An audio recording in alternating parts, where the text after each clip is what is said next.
மகா பர்வதமலை ஜனவரி 1, 2026 பிரதோஷம் ஆற இன்னைக்கு பாருங்க, அருமையான கிரௌடு. வணக்கம் அக்கா. நம்ம இப்போ பர்வதமலையில படிபாதை தாண்டி பாறை வழியாட்டு மேல போயிட்டு இருக்கோம். இந்த வழியா இன்னும் கொஞ்சம் தூரம் போனோம்னா கடப்பாறை மலை வரும் அக்கா. அதுக்கு மேலதான் சிவன் கோயில் இருக்கு அக்கா. ஊர்ல இருந்து கிளம்பி வரும்போது நாங்களும் வெயில் தவுத்துறோம், யாராவது படாத பாடு பட போறோம்னு நினைச்சோம். ஆனா எங்க நல்ல நேரமோ இல்ல சிவனோட கருணைக்கன் பார்வையா தெரியல.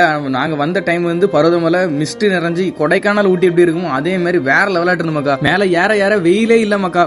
மொத்த இடத்தையும் மேகம் மறைச்சிட்டு ஃபுல்லா மிஸ்ட். இந்த வீடியோல பார்த்தாலே உங்களுக்கு தெரியும் செம சில்லுன்னு இருந்து. இதுல இருந்து கொஞ்சம் தூரம் நடந்து போயாச்சுன்னா கடப்பாறை மலை வந்துரும் அக்கா. அங்க இருந்து நம்ம மேல சிவன் கோயிலுக்கு போக முடியும். எங்களுக்கு இந்த படிபாதையோ பாறைபாதையோ எந்த பிரச்சனையும் கிடையாது, யாருக்குமே எந்த பிரச்சனையும் கிடையாது. எல்லாரும் நீட்டா போனாங்க, நீட்டா வந்தாங்க. இந்த கடப்பாறை மலையில இரும்பு கம்பி எல்லாம் போட்டு படிக்கட்டு எல்லாம் செட்டா கட்டி வச்சிருப்பாங்க. அது வழியா தான் மேல சிவன் கோயிலுக்கு போக முடியும். இந்த வீடியோல பார்த்தாலே உங்களுக்கு தெரியும், ஒரு சைடோட மக்கள் இறங்கி வந்துட்டு இருப்பாங்க, இன்னொரு சைடோட அந்த மக்கள் ஏறி போயிட்டு இருப்பாங்க. இங்கதான் மக்கா பிரச்சனையே வந்து கிரௌடு சரியான கிரௌடு மக்கா. அதுவும் நாங்க போனது ஒரு அற்புதமான நாள் அன்னைக்கு. எங்களுக்கு அன்னைக்கு தான் போடி சிச்சுவேஷன் அமைஞ்சு இல்ல. எங்களுக்கு இந்த கூட்டம்லாம் பிரச்சனை இல்ல மக்கா. ஆனா அவங்க பண்ண விஷயம் தான். மனுஷங்க இப்படி கேவலமாட்டம் இவ்வளவு மோசமானவங்களாட்டம் இருப்பாங்க நான் கொஞ்சம் நினைச்சு பார்க்கலாமாக்கா.